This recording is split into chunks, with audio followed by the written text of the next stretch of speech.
Beni görüyor musun? Daha da.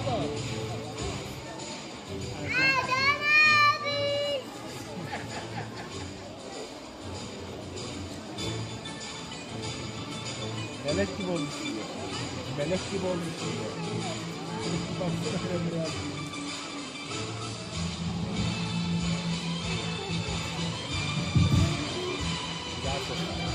Erdem abi soya yüzü baba öyle. Biz yaratılan her şeyi sever. Sevmenin önemini bilen çocuklar. Bizler dilen ve değer veren çocuklarız. Biz iyilik yapar ve iyilik fikri olan çocuklarız. Biz yardımsever ve davranışla yanlışla örnek olan çocuklarız. Peygamberimizin yoluna giden her şeyi İslam güzel ahlaklı hadis Peygamber Efendimizin buyurduğu gibi İslam güzel ahlaklı hadisiyle yola çıktık.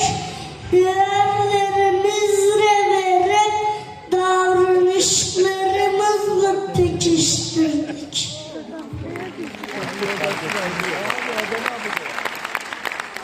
Peygamber Efendimizin yolunda giden örnek çocuklar olmak için çalıştık. Şimdi sizler için hazırlamış olduğumuz gösterimize hepiniz hoş geldiniz. Hoş bulduk. Hoş bulduk. Hoş geldiniz. Hoş geldiniz.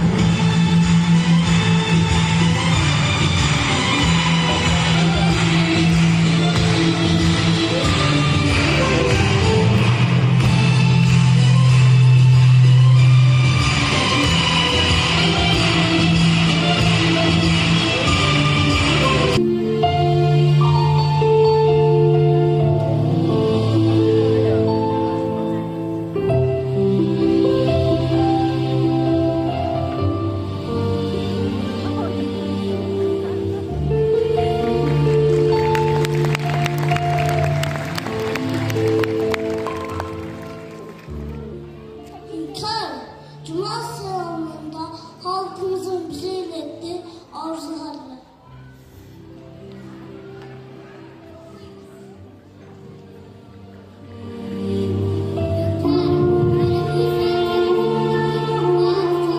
Tamiratı için yardım talep edildi.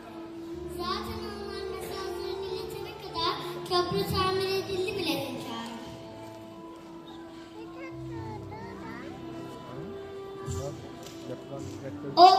Sizin ne için okumak istemediniz paşa? Arz ettim hünkârım. Ne için? Meczubun biri size borcu olduğunu söylemiş. Saraya kadar çağırdık, bir miktarda para verdik ki lakin ikna olmadı. İlle de sizinle görüşmek istiyor hünkârım. Nerede kendisi? Burada hünkârım. İçi olmuş. Veysel Efendi'yi çağırın gelsin evladım. Önünde dalsınız paşam.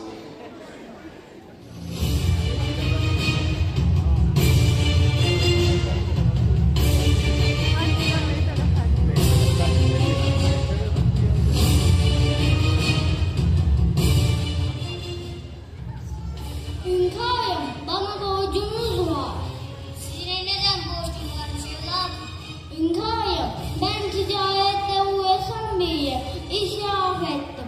Boğazıma kadar borca battım. Her gece yatarken Allah'a dua ederim. Evladım, hünkârım size borcunun neden kaynaklandığını soruyor.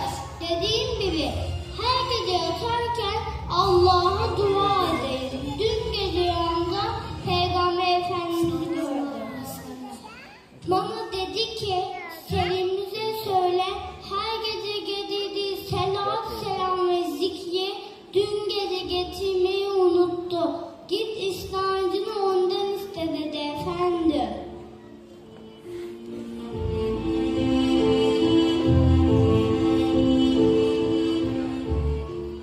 Ne dedi? Selim'imiz.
Dün gece çalışıyordum.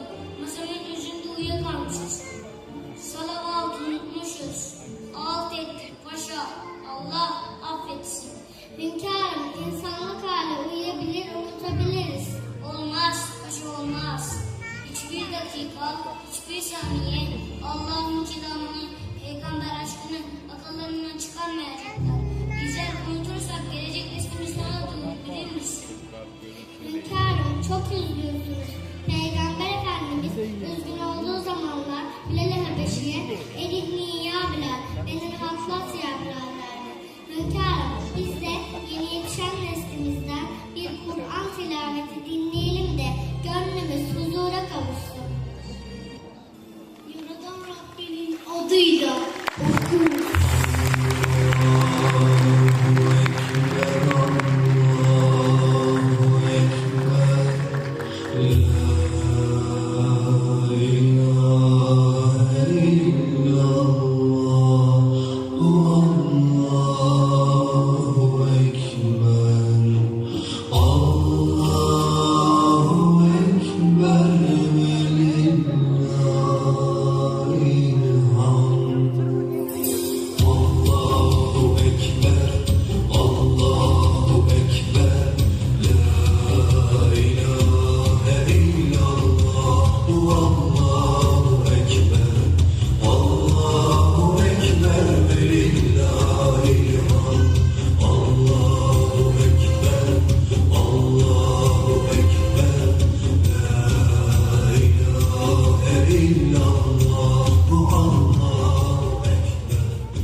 Belini büken yükünü üzerinden kaldırmadık mı?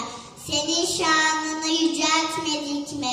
Şüphesiz güçlükle beraber bir kolaylık var. Öyleyse bir işi bitirince diğerine koyun. Ancak Rabbine yönel ve yapan, aziz olan Allah doğru söyler. Aferin.